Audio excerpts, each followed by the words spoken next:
Shabbat Shalom, everyone. We're not only entering Shabbat, but we're entering into a holiday weekend in America. The 4th of July is a time where we not only remember the beginning of this nation, the declaration of our independence, but also it's a time where we appreciate the country that we live in and its freedoms.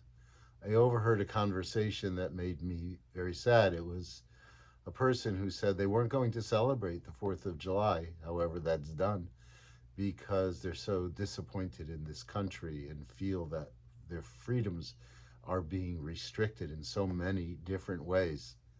I understand the sentiment. I'm sure that many of you do also, but I reject it, and let me explain why. And my explanation as to why comes from this week's Parshat Korach. In Parshat Korach, there is a fellow by the name of Korach with a band of his followers who approach Moses and they protest his leadership. They say, "Why do you think you're so important? Why should you put yourself over us when everyone in the community is holy?" That rebellion against Moses ultimately led to the destruction of Korach and his band of followers. Some people are challenged and find great difficulty in the fact that they are swallowed up by the earth. Didn't they have a legitimate complaint? Aren't all people holy? And there have been tomes of commentary written about it, but one of the things that was written about it that I really liked was the following. We aren't a holy people, but rather we're people who aspire for holiness. In the Torah, God says to us, Kadoshim Tihiyu. That means you shall be holy. You haven't arrived there yet, but you're approaching it, or you should attempt to approach it through your behaviors, through the way you act, the way you speak, what you do with your fellow human beings. And Judaism in that way is an aspirational religion. It's not like we're have some God-given right to be more special than others, but rather it's a challenge to make ourselves special.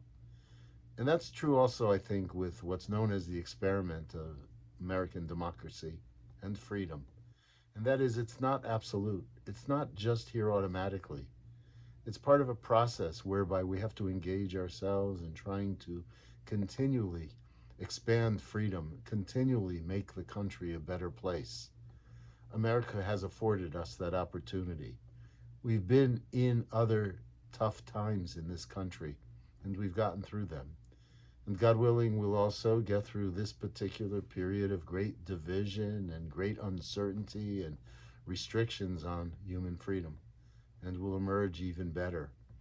And so we will come together this Shabbat. We'll recall Korach and his rebellious band, and we'll also celebrate the fact that we are Americans and with its great history and the potential and promise for its future.